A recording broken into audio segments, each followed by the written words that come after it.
Hi there, I'm Junnan from the University of Colorado Boulder, and I'm presenting our paper titled Parental Mediation for Young Children's Use of Educational Media, a case study with computational toys and kits on behalf of my co-authors, Andrea, DeVore, and Roque.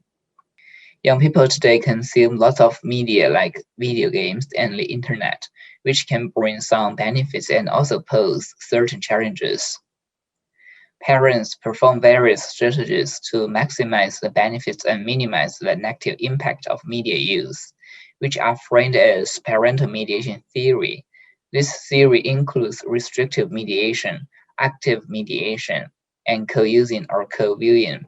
As the landscape of media is expanding rapidly, new parental mediation practices are emerging. Therefore, it is necessary to keep exploring parental mediation practices so that future media design can better support productive parent-child interactions. In this paper, we explore parental mediation practices in the context of educational media and aim to expand the parental mediation theory. We ask, how do parents mediate young children's use of educational media? We situate our research in the context of coding kits. Coding kits are toys and apps that are designed to teach children computational thinking and coding skills. We performed semi-structured interviews with 18 parents who obtained coding kits for their young children at home. Through thematic analysis, we summarized 3 high-level parental mediation categories, including creative mediation, where parents provide support for children's creating and learning with media; preparative mediation, where parents explore and prepare media for children's engagement; and administrative mediation, where parents administer and regulate children's media use. We identified 6 creative mediation patterns, including collaborating by participating in children's play, providing encouragement for children's projects, providing scaffold to direct children's play into meaningful directions, respecting children's play ideas, solving problems children encounter during the play, and teaching children how to use the kit and coding skills.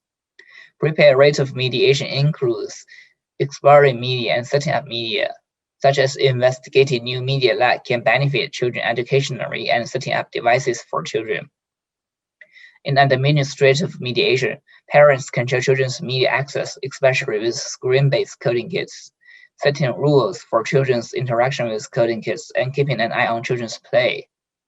We further examined how parents' mediation patterns distribute across physical, virtual, and hybrid kits. A key finding is that parents reported less access control but more scaffolding, problem-solving, and teaching with physical kits than screen-based kits. Importantly, different from consumption-oriented media like TV, internet, and video games, parents mainly perform supportive practices with coding kits because of the kits' educational benefits. Through our findings, the parental mediation theory does not well capture parents' efforts in preparing the media and helping children to learn from the media. As such, our work expands the parental mediation theory into the context of educational media. Joint media engagement is a frequently cited framework within HCI to describe shared media experiences. However, JME does not examine the behind-the-scenes work like exploring, preparing, and administering media use. Therefore, we propose to expand JME to include all aspects of involvement in shared media experiences. Finally, we highlight some implications for designing educational media that support parental involvement. First, we suggest including space and resources to support both parents as co-creators and children's independent play. Second, we suggest giving more priority to physicality in design, because physicality can invite more parental participation.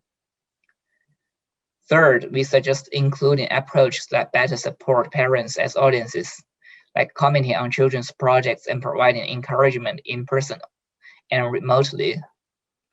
Lastly, we suggest including features that support parents to better scaffold their children's learning, such as activity prompts that are associated with different learning goals.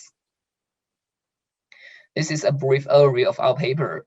For more details, please refer to the paper. Thank you for listening.